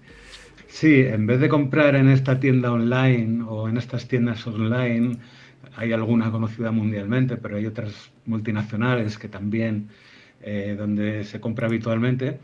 Bueno, yo como en mi madriguera no tengo prisa por recibir los libros, me gusta más sobre todo libros que son difíciles de encontrar o descatalogados, pero también libros nuevos que a lo mejor los encuentras más baratos de segunda mano o porque son libros como otro libro que compré en Iberlibro de un antiguo profesor mío de psicología, aunque estoy derivando, que se titula La memoria y la vida, ¿no? Ujú. Bueno, creo que es un tema importante el de la memoria y la vida. Es un tocho de 800 páginas sobre psicología de la memoria, que Wow. si algún día os interesa podemos hablar de él. Pero bueno, por no irme mucho del tema, Iberlibro es una red de libros en España, de librerías de viejo, librerías de segunda mano, donde puedes encontrar pues auténticas joyitas, ¿no? Y una de estas joyas que encontré, que por cierto me costaban 200 y pico euros en una de estas librerías online que todos conocemos, y aquí me salió, pues no sé si fueron 15 o 20, es este Ujú. librito, Una piragua en la Costa Brava, que él lo escribió pues un austriaco que había sido primero militar y que luego dedicó, cuando ya se jubiló muy joven, pues el resto de su vida a navegar en piragua por el mundo. Ha estado pues desde el Golfo de México, Australia, Sudáfrica y durante unos años estuvo navegando en piragua por la Costa Brava. Parece ser, buscando así un poco más acerca de este libro, que fue el libro más leído sobre la Costa Brava en el año 1948, o sea, debió ser un bestseller. Y es fascinante porque está ilustrado con todo el recorrido que hizo de todas las calitas de la Costa Brava, Mm. pues yo qué sé, saliendo desde Blanes y terminando en Cadaqués, parando en las formigas, le pilla una tormenta en Rosas, donde por el único momento de peligro lo vive porque se le vuela su sombrero, el sombrero con el que lleva años navegando, y riesgos que no hubiera cometido nunca por la precaución, es austriaco, recordemos. Cuando se le vuela su sombrero no quiere perder su sombrero y se mete en un lío del que casi no sale para contarlo. Bueno, lo más interesante, y creo que esto es lo que enlaza más, o al menos para mí, enlaza más con el programa de hoy, con el territorio, es como ya en 1948 este señor que se llama Paul Friedrich se apena de cómo está destrozándose el paisaje en la Costa Brava con las construcciones que están realizando, ¿no? Mm. Imagínate, ¿no? Si en 1948, que esto debe ser, bueno, hay fotos en el libro donde apenas se ven edificios de pueblitos como Cadaqués o el Estartit o La Escala, son apenas aldeas, ¿no? Ujú. Ya empiezan a aparecer en los acantilados estos edificios que a este hombre le apenan, ¿no? Claro. Bueno, hoy uno se hace un paseo en barco o en piragua, no lo he hecho, pero sí que he navegado por la Costa Brava, ¿no? Incluso le he recorrido por el camino de Ronda y, y la verdad es que es ya no se puede hacer esto en agosto. En agosto uno ya no puede ir a la Costa Brava. Si vas en coche no tienes donde dejar el coche, si vas a una playa no tienes... Entonces, no sé, es una pena, ¿no? Como somos especialistas en la destrucción del territorio, y esta era mi reflexión, una reflexión obvia. Por otra parte, ¿no? Cuando el territorio es la esencia, es lo único que tenemos, ¿no? Es donde nacen los alimentos que podemos comer si los cultivamos, es donde pueden crecer nuestros hijos, donde podemos darles educación, donde vamos a morir y probablemente nos van a enterrar. Y lo hemos destrozado. En Cataluña lo hemos destrozado. En Cataluña, en la Cataluña próspera. Afortunadamente la Cataluña de interior, que también conocemos bien, bueno, es otra cosa. Pero la Cataluña próspera de exterior, costera y sobre todo del noreste, pues mira, cuando he disfrutado tanto leyendo cómo era el 1948 y conociéndola más o menos bien como la conozco, me podía transportar tanto ahí, que ha sido una de las lecturas que más he disfrutado en los últimos tiempos.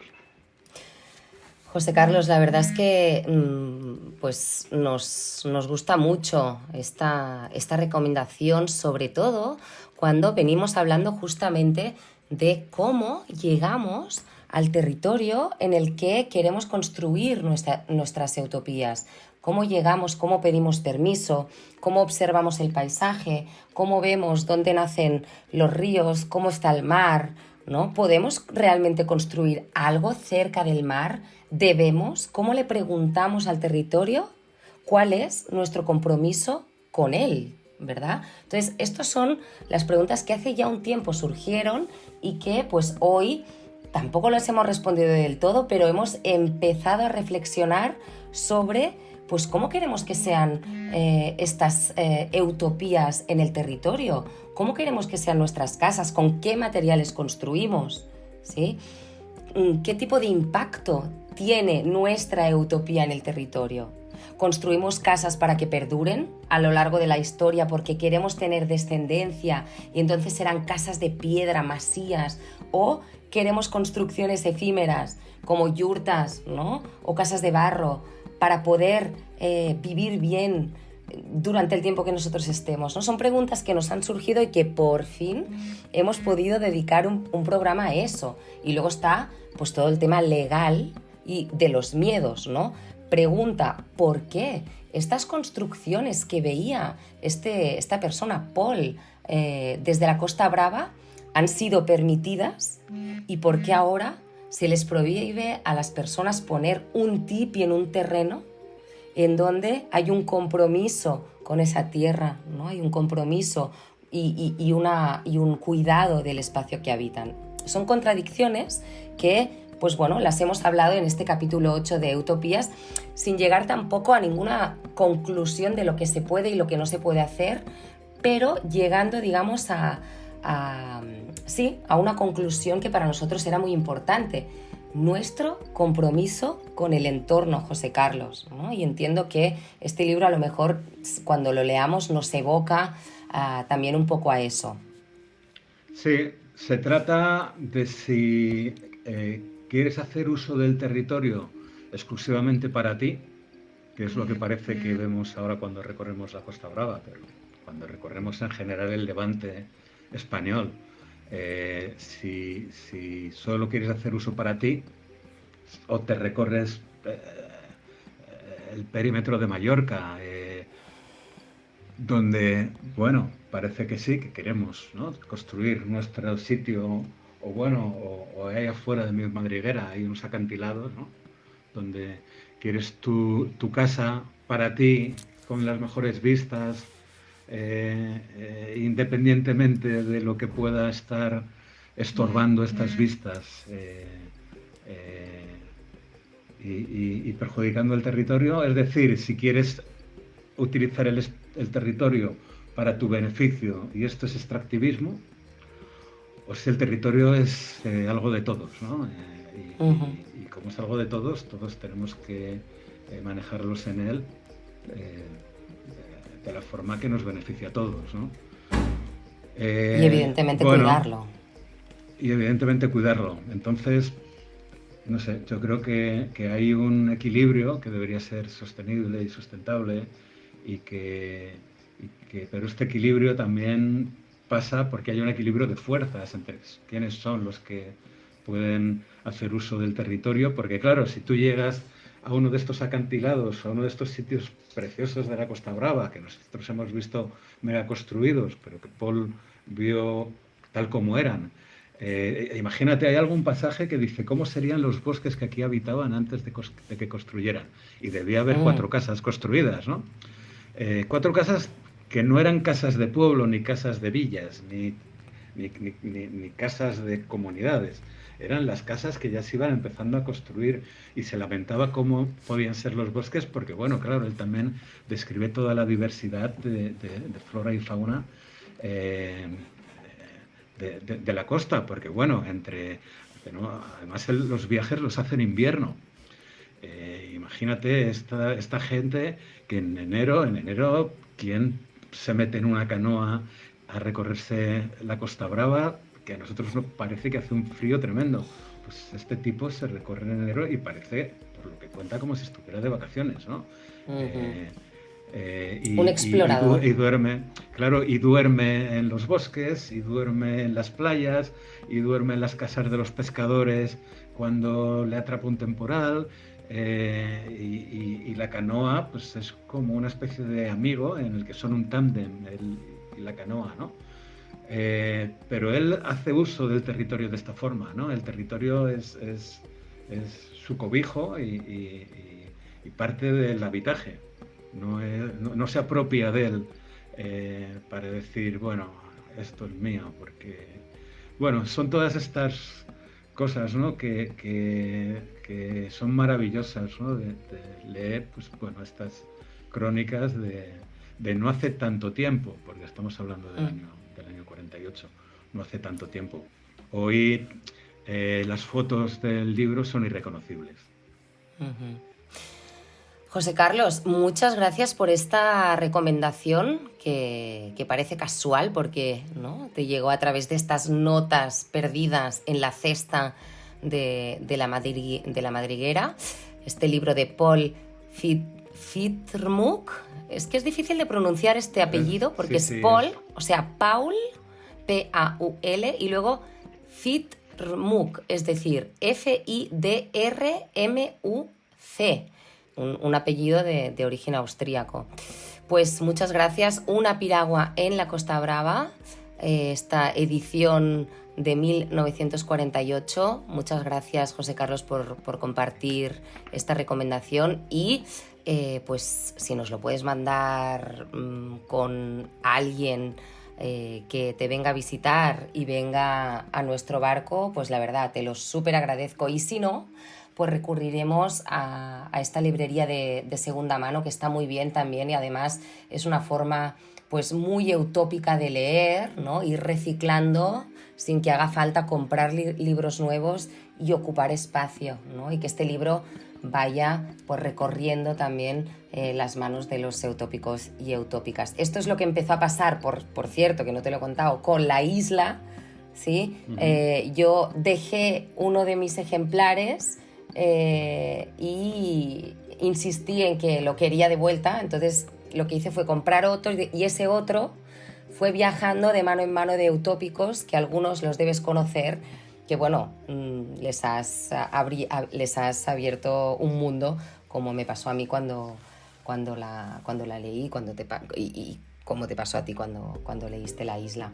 Así que otro libro de referencia eutópico aquí, Una piragua en la Costa Brava. Muchas gracias, José Carlos, y espero que volvamos a conectar para el próximo capítulo de Utopías. Muchas gracias.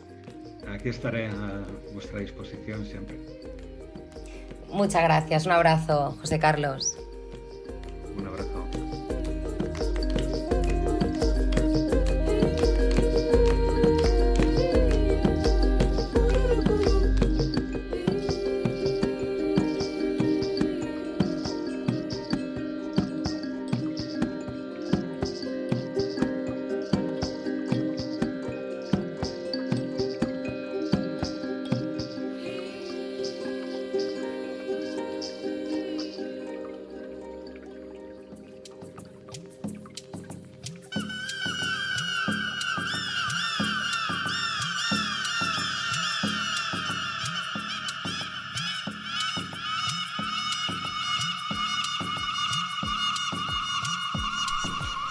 Y hoy, antes de pasar a nuestras buenas hierbas, queremos recomendaros que vayáis a la muestra itinerante de cine etnobotánico impulsada por los nodos territoriales del colectivo Eixarcolant, un colectivo que tiene sede aquí en Cataluña y que tiene por objetivo fomentar un modelo de producción, distribución, consumo de alimentos y desarrollo socioeconómico más sostenible, más ético y justo, tomando como herramienta la recuperación de las especies silvestres comestibles y también las variedades agrícolas tradicionales. Esta muestra de cine forma parte de la programación de la 8ª edición de las Jornadas Gastronómicas de Plantas Olvidadas. Desde esta semana hasta el 6 de octubre se van a proyectar más de 30 sesiones de distintas películas a lo largo y ancho del territorio catalán, cumpliendo de esta manera el objetivo de llevar esta mítica jornada gastronómica de las plantas olvidadas más allá de la ciudad de Igualada.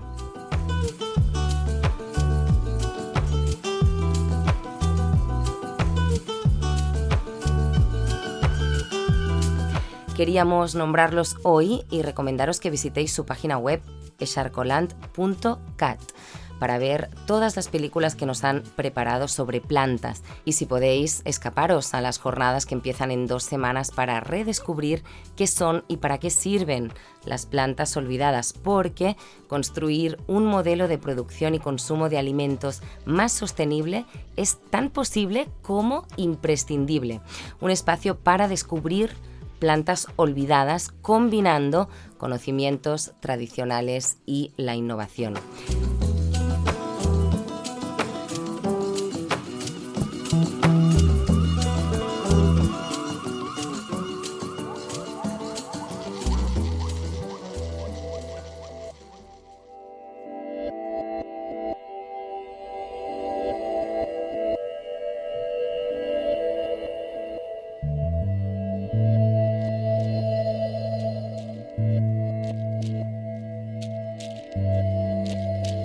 Buenas hierbas.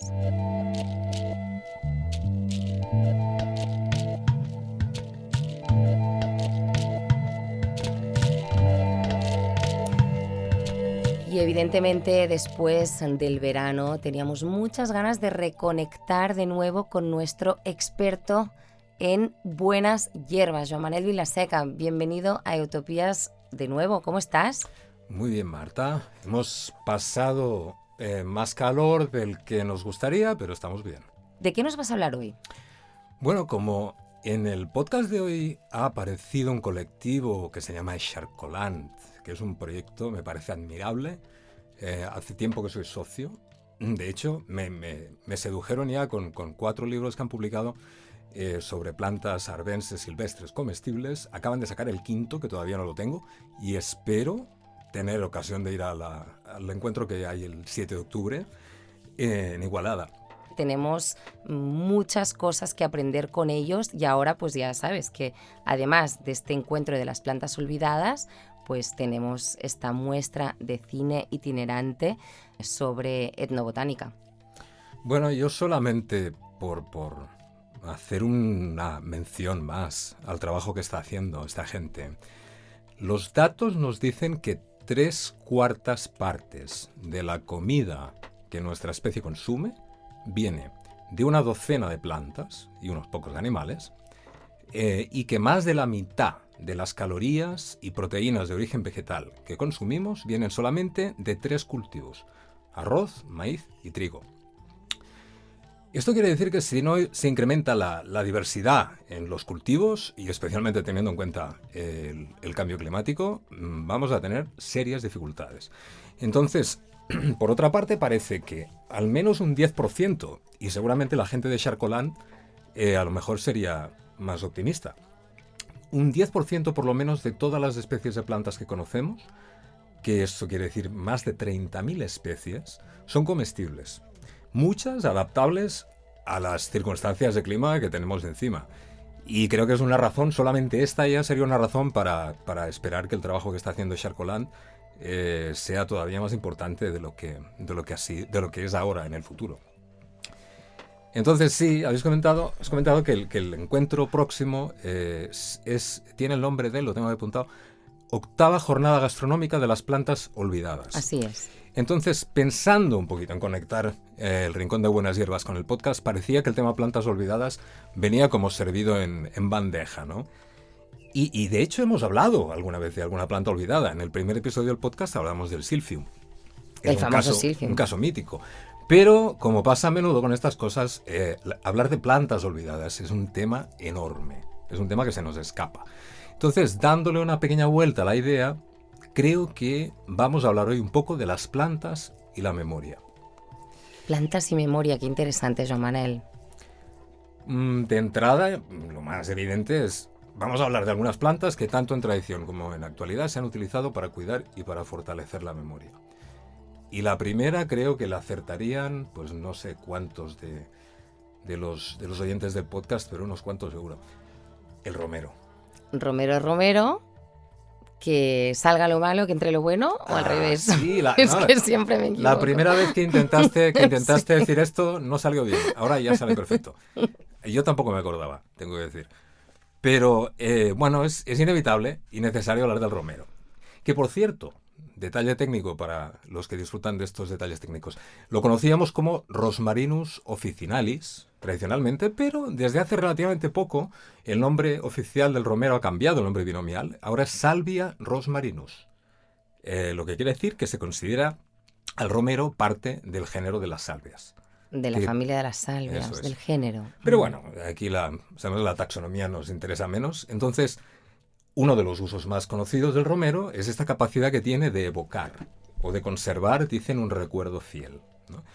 En el lenguaje clásico de las flores, la simbología que tienen las flores y las plantas, al romero se le atribuye el poder como de despertar energías que están extinguidas, de revitalizar cosas que ya no están. Entonces se ha utilizado muchas veces en este sentido. Hay una cita clásica que mucha gente conoce sobre el romero que viene de Hamlet, del drama de Shakespeare, donde Ofelia, un personaje, habla del romero precisamente como eso, como un recuerdo, como un emblema, del recuerdo y de la fidelidad. Seguramente eso tiene que ver con que se haya usado en bodas muchísimas veces, ¿no? Donde se quiere reforzar el vínculo, la importancia de la ceremonia que se está celebrando, pero donde se lo ha conocido más que en bodas, ha sido en funerales, en ritos funerarios. El romero en ritos funerarios. Sí. ¿En qué forma? Bueno, hay varias tradiciones en Europa, tanto en el norte como en el sur, en que aparecen los brotes de romero que se dan a los asistentes del funeral y a menudo los llevan y los dejan sobre el ataúd, sobre el nicho de la persona que ha fallecido, ¿no? Este aspecto del romero seguramente lo podemos relacionar con varias cosas. Era una de las hierbas que en la antigüedad mediterránea, que es de donde es nativa la planta, el romero es una planta mediterránea por excelencia. Por ejemplo, los romanos utilizaban el romero para preservar el cuerpo de los recién muertos, ¿no? También se dice que las hojas verdes, que siempre son verdes del romero, es una planta perenne, simbolizan o han simbolizado la inmortalidad, la persistencia, ¿no? Lo que también pasa con otras plantas perennes como son los cipreses aquí en el Mediterráneo.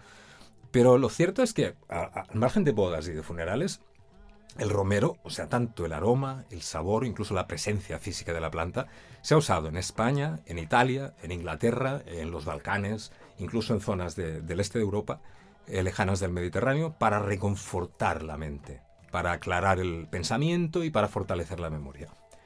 Se ha usado para muchísimas más cosas, pero para estas es un uso conocido. Y también para preservar la juventud, que de alguna forma es como mantener el recuerdo vivo de quién uno es, ¿no? ¿Y en cuál de sus formas? ¿Infusionada? ¿En aceite? Es que el romero se ha usado, o sea, se echa hasta la carne estofada, o estás cociendo un cordero a la brasa y le puedes añadir romero. Se hacen Agua de tinturas, romero. se hacen aceites, se hacen destilados, se hacen licores. En Mallorca, en las Baleares, tenemos licores memorables que incluyen romero. Incluso físicamente, o sea, en tradiciones se ha dejado un ramo de romero junto a la cama o debajo de la almohada. ¿Por qué? Para atraer sueños, especialmente visiones del pasado o del futuro. Entonces, lo interesante aquí es que vamos a intentar conectar un poquito esto. Hay una relación íntima entre la memoria y los sueños. No solamente porque el valor que le podemos dar a los sueños depende directamente de la capacidad que tenemos de recordarlos, ¿no? Sino porque la misma conciencia que tenemos de un sueño en el mismo momento en que el sueño está ocurriendo está muy conectada con procesos en nuestro cuerpo, especialmente en el sistema nervioso y en particular en lo que llamamos el sistema colinérgico, que son procesos que están muy relacionados con la memoria a corto plazo, con nuestra conciencia de lo que está ocurriendo y la capacidad de retenerlo, ¿no? Entonces, se han hecho estudios, por supuesto. Es uno de los casos de Romero en que los estudios científicos han validado, e incluso diría más, o sea, han ampliado el espectro tradicional de la planta, ¿no?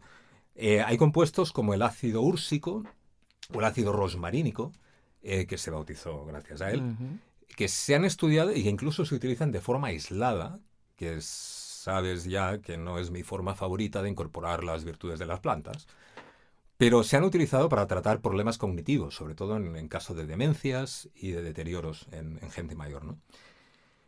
Entonces, es un caso, la memoria y el cultivar la memoria, uno de los más conocidos. También hay otras propiedades y, por ejemplo, es un antioxidante tremendo. Pero vamos a volver al tema de los antioxidantes un poquito más tarde. Yo a quien quiera explorar al romero como un potenciador del recuerdo y de la memoria, es muy fácil. Tan fácil como comprar una maceta o una mata para la terraza o para el jardín, o incluso un frasquito de un aceite esencial bueno y que deje que el aroma le cuente cosas, que le recuerde cosas. A través del aroma, ¿eh? Sobre todo. Otra planta, porque el romero nos daría para 2 programas, pero otra planta, algo menos conocida, pero que muchas también relacionaréis con la memoria, es el ginkgo. El ginkgo biloba es el nombre binomial y la gente lo conoce también por ahí, ¿no? Es un árbol nativo de China, pero que se cultiva ya en todo el mundo. Y es lo que se llama un fósil viviente. O sea, es una planta, es la única especie viva de un género que por lo menos ya existía, dicen, en el periodo pérmico. El periodo pérmico es al final de la era paleozoica, y esto hace unos 270 millones de años. Entonces, imaginarnos una familia de plantas que ya existía entonces y de la que hoy solo queda una especie. Es como tener un árbol enorme, con todo el árbol de la vida. Imaginarte una rama en un lado que sale desde muy abajo, desde hace mucho tiempo, y que sigue creciendo, creciendo, creciendo, pero que solamente tiene una terminación esta rama, que sería el ginkgo. Entonces, es un árbol muy simbólico, muy representativo de algunas zonas, pero lo que quizá la gente conoce más es que la hoja tiene una forma única. La hoja tiene una forma de abanico que no tiene ningún otro árbol vivo. Y además, cuando caduca la hoja suele ponerse amarilla y entonces suele vestir de amarillo el suelo. Es como muy característico, ¿no? El ginkgo. Entonces, tiene este árbol un uso en China de hace como mínimo 1000 años, probablemente 2000. Recientemente ya se le conoce en todo el mundo y se han hecho estudios, como no, y se ha investigado. Se dice que la aplicación más conocida es esto, reforzar procesos cognitivos, entre ellos la memoria. Pero han estado, como pasa con estas cosas, a veces un poco dando bandazos la información. Han dicho que sí, que funciona, luego han dicho que no, que es un placebo, luego han vuelto a decir que sí, que funciona. Los últimos datos que yo tengo confirman el uso tradicional. Y dicen que sí, que además de otras cosas, que parece que como ansiolítico es interesante, el ginkgo, un extracto de hojas de ginkgo ayuda a consolidar la memoria y la persistencia de la memoria a largo plazo. No se han podido localizar compuestos que tengan que ver con esto, que sean responsables de estos efectos. Sí que se sugiere que el efecto que tiene sobre la memoria tiene que ver con que mejora la circulación periférica, mejora la circulación sanguínea, la periferia del cuerpo y en particular en las zonas relacionadas con la memoria, que pueden ser el cerebro. Y yo aquí me atrevería a decir que los intestinos y las tripas tienen más que ver con esto de lo que dice la ortodoxia, pero eso es una especulación. Sea como sea, parece que funciona, sobre todo en casos de deterioro cognitivo, en edades avanzadas, por lo que lo podemos apuntar en la lista, pero con cautela. Quien quiera usar el ginkgo, si toma alguna medicación, tiene que investigar un poco, ¿vale? Porque hay reportadas interacciones con algunos fármacos, sobre todo fármacos psiquiátricos o que afecten a la coagulación de la sangre.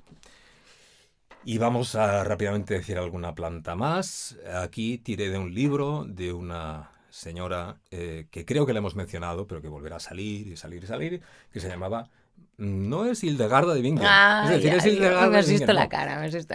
No. Esta señora se llama María Treven.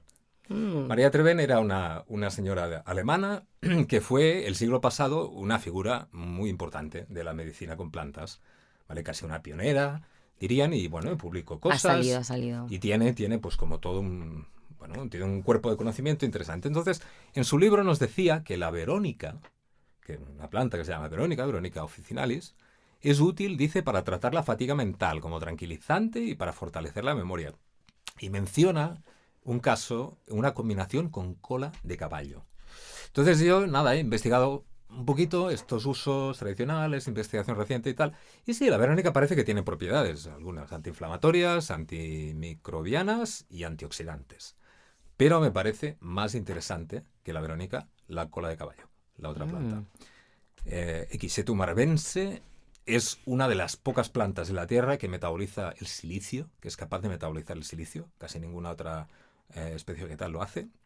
Y además es otro fósil viviente. Al final va a parecer que esto de que las plantas sean fósiles vivientes tiene que ver con que pueden recordar las cosas o nos facilitan recordarlas, ¿no? ¿Plantas olvidadas o fósiles vivientes? Sería una categoría de plantas olvidadas. Lo que pasa es que algunas no están olvidadas porque siguen aquí, ¿no? Aunque la gente no las conozca. Bueno, es el único género de plantas, también la cola de caballo, que sobrevive desde aún antes que el ginkgo.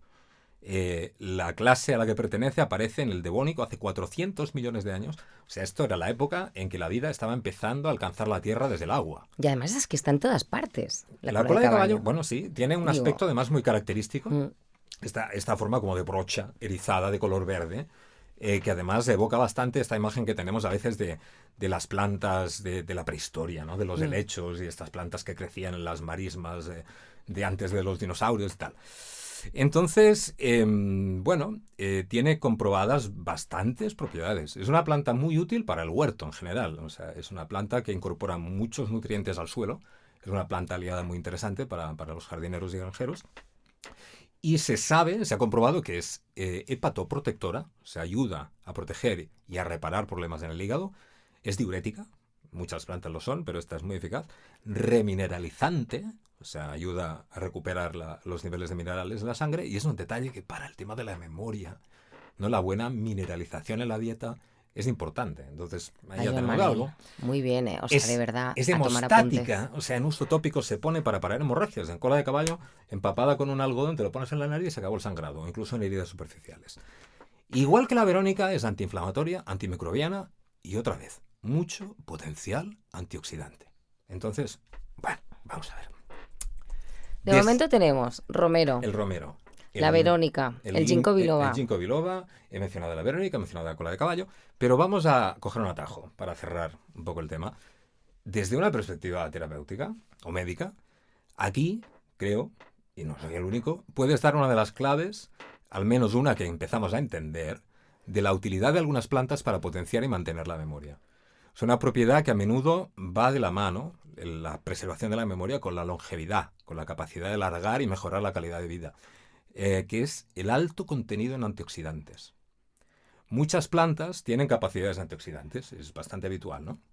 Todas las plantas que tienen vitamina C, la vitamina C es un antioxidante conocido. Pero no creemos que sea casualidad que algunas de las plantas y especias que están tradicionalmente asociadas a la memoria tengan una altísima capacidad antioxidante. Prácticamente todas, o al menos las que yo conozco. El romero la tiene, igual que el ginkgo o la cola de caballo. Y otras que podríamos mencionar, para quien quiera tener una lista para llegar a avanzada edad, con buena memoria. Serían la canela, el orégano, la cúrcuma, el cilantro, la salvia, la albahaca, especialmente la albahaca sagrada de la India, el tulsi, que es una planta de mis favoritas y espero hablar de ella algún día, la pimienta negra o el clavo. Entonces, antes de acabar y proponiéndoos una receta... A eso iba, porque estaba yo pensando, digo, a ver, muy bien, todos estos usos, pero a ver, ¿cómo nos organizamos para tomar estas plantas de una forma más o menos natural en nuestra vida cotidiana? Porque, a ver, ahora a mí de repente digo, no, pues ya, o sea, a recoger cola de caballo, a tener el romero presente, a ver qué hago con el ginkgo, ¿no? Porque me interesa este tema de la memoria. Además, me estoy preparando un examen muy importante, quienes me conocen saben de qué va la historia, y estoy notando que, pues bueno, me falta un poco de práctica. Entonces, a lo mejor estas plantas me dan un empujoncillo, ¿no? Bueno, yo como alguien también nos lo había pedido, voy a intentar ir colando en cada podcast una receta de algo. No sé si esta va a ser la que te guste a ti. Todas estas plantas que he dicho, muchas ya las consumimos, a veces con la comida, y cada uno las puede consumir como quiera, ¿no? Pero antes de la receta, y esta receta, a ver si también ayuda a que así la gente de Xarcoland alguna vez le pueda poner un nombre nuevo a los encuentros sobre plantas olvidadas, ¿no? Hay que mencionar una virtud que comparten muchas de nuestras buenas hierbas aquí y que a menudo tiene un efecto mágico sobre la memoria. Lo hemos sugerido con el romero, pero al margen de la capacidad que tienen algunas plantas de trabajar sobre la memoria específicamente, incluso a la hora de tomar un té, los aromas, las esencias en general, siempre tienen la virtud de conectarnos muy rápidamente con la memoria. Es un poco como la música, a veces ocurre, ¿no? Sobre todo con gente muy mayor. Los aromas, las esencias, es como a veces dibujan un atajo inesperado a cosas olvidadas, precisamente, ¿no? Ningún sentido de los 5 sentidos habituales tiene la misma capacidad de penetrar la conciencia y de evocar por sorpresa un recuerdo de la infancia o una persona o un lugar del pasado. Y los recuerdos de una fragancia en sí, si uno intenta recordar cómo huele algo, ¿no? Salvo que sea algo muy conocido, los recuerdos de una fragancia parecen invisibles, ¿no? No están ahí, son difíciles de retener, hasta que volvemos a encontrar esa fragancia y entonces de golpe nos trae de sopetón imágenes, emociones y recuerdos como si no hubiera pasado el tiempo, ¿no? Quizá a alguien que quiera trabajar a fondo con la memoria, por la razón que sea, le conviene, propongo, vivir con flores y plantas aromáticas, para tener a mano un jardincito de viajes a tiempos y lugares diferentes. Y aquí sí que no hay guías, ni tratados, ni conclusiones generales que valgan. Cada uno tiene una vida de aromas y recuerdos aromáticos y a cada uno le toca descubrir o recordar qué plantas habría que poner en ese jardín. Yo, Joan Manel, lo tengo muy claro. De hecho, aquí en Utopías, lo que estamos haciendo, lo decíamos al inicio del podcast de hoy, es conectarnos, ¿no? Conectarnos con personas que están ya viviendo de otra manera. Y me parece que lo del jardín de plantas aromáticas no solamente es una buena propuesta, sino que es absolutamente necesario para pues nuestra cocina, nuestro bienestar y ir poniendo evidentemente las plantas que tú nos has ido pues descubriendo en este espacio que es Buenas Hierbas, que ya lo sabes, tenemos personas que tienen su libretita ya de Buenas Hierbas, que van tomando apuntes cada vez que nos escuchan. Y en este caso con las plantas olvidadas, que me atrevería a decir, Joan Manel, que son las plantas olvidadas, y qué bien que las recordamos y qué bien que hacen también, que nos ayudan a recuperar la memoria de estas dos maneras, de la forma, digamos, física y de la forma incluso metafórica, ¿no? Así que esta sección de hoy, Joan Manel, de plantas olvidadas, inspirada de alguna manera por el encuentro de Xarcoland, que tendrá evidentemente otros contenidos, nos ha ayudado a hacer un buen link con el espacio de Buenas Hierbas de hoy, y seguramente que la gente ya está tomando notas para hacer sus propias recetas e ir aplicando estas indicaciones tuyas, Joan Manel. Pues bueno, pues si realmente hay alguien con papel y lápiz, pues aquí va una receta. Es una receta, ojo, que no viene de ningún libro conocido de fórmulas botánicas. Tengo que decir que esta receta viene de un grimorio de la tradición sajona que se llama Viridarium Umbris. Es un poco difícil de encontrar, pero que contiene mucha información interesante, y de ahí he robado, sin permiso, pero estoy seguro de que al autor no le importaría, un elixir para ayudar a la memoria y, decía él, para afilar la mente. Y esto propone simplemente 16 partes de flores frescas de romero o brotes floridos de romero. Con flor. Sí. 10 partes de flor de salvia. Flores de salvia officinalis, de la salvia más habitual. Ni de salvia blanca, ni esclarea, no, salvia... Sin flor, la hoja. No, flores. Con flor. 10 partes de flores de salvia. 16 de flores de romero, 10 de flores de salvia, 6 partes de pétalos de rosa y 2 partes, dice, de hoja seca de muérdago. El muérdago es muy difícil de encontrar, aunque dice hoja seca, en este caso no es tan difícil. Pero si alguien tiene problemas para encontrar el muérdago, y como las 2 partes tienen que ver también con el sabor de la planta, yo aquí propondría que la cola de caballo de la que hemos hablado podría ser una alternativa estupenda al muérdago. Todo esto, en trozos pequeñitos, se echa en una botella y se cubre, y aquí viene donde habrá gente que se bajará de la receta, pero es lo que es, se cubre con un buen brandy, o con algún coñac, o podría ser con un jerez. O un licor de graduación parecida que nos guste. Se deja en remojo una quincena. Después de la quincena se filtra y al licor le volvemos a añadir tantas flores de salvia fresca como queramos o podamos, que cubra. Y lo dejamos una quincena más. Al final, ¿perdón? ¿A oscuras? No necesariamente. En un bote. No, a ver, no lo dejaría al sol directo, pero tampoco tiene que estar escondido en un armario. Pues esto, después de la primera maceración, en la segunda solo con flores de salvia, una segunda quincena de reposo y entonces se vuelve a filtrar bien, con tela o con algodón, y se le añade miel al gusto. Y de esto, una vez está ya preparado, se toma un taponcito por la mañana y otro por la noche. Yo lo he probado y, amigas, funciona. Pues ya lo sabéis, buenas hierbas. Muchas gracias, Joan Manel, por tus explicaciones, por compartir aquí tus conocimientos en este espacio Buenas Hierbas. Y si no nos falla la memoria, nos volveremos a encontrar en un mes aquí en Utopías, Lugares del Buen Vivir, compartiendo otras plantas, otros conocimientos sobre plantas que tengas a bien pues contarnos, Joan Manel. Muchas gracias. Gracias a ti, nos acordaremos.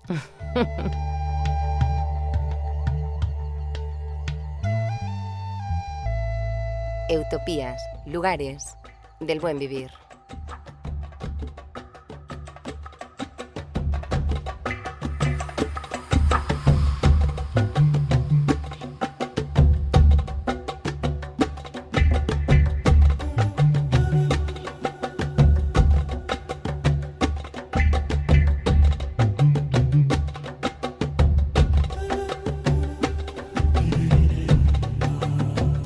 Hoy hemos inaugurado el espacio de reflexión sobre temas utópicos con el objetivo de ampliar la escucha y valorar cómo nos relacionamos con el entorno durante la construcción de nuestros sueños.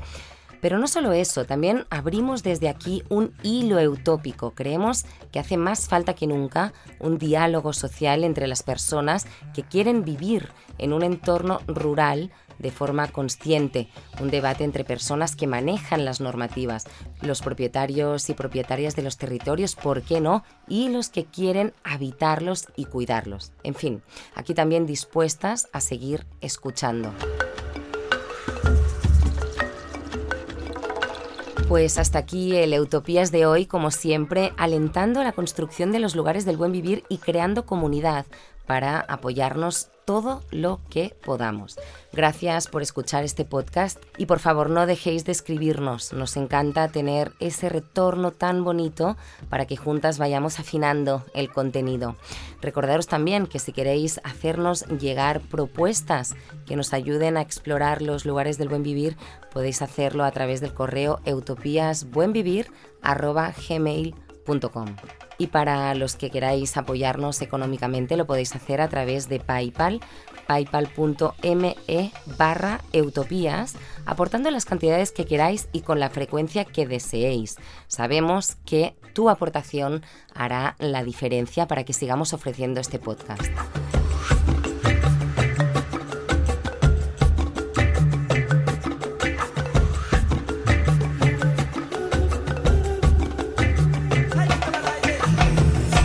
Aprovechar también para hacer un agradecimiento muy especial a Marc Miró. Él ha tenido a bien grabar parte de este podcast en su estudio aquí en La Floresta. Lo podéis encontrar en Instagram, 40 Bramadores. Gracias, Marc, por cooperar con Utopías de esta forma tan amorosa y tan generosa y por brindarnos este espacio maravilloso para que podamos continuar haciendo este podcast con más calidad y con una mejor escucha. Nosotras regresamos el próximo 21 de octubre con más Utopías. ¿Te subes al barco?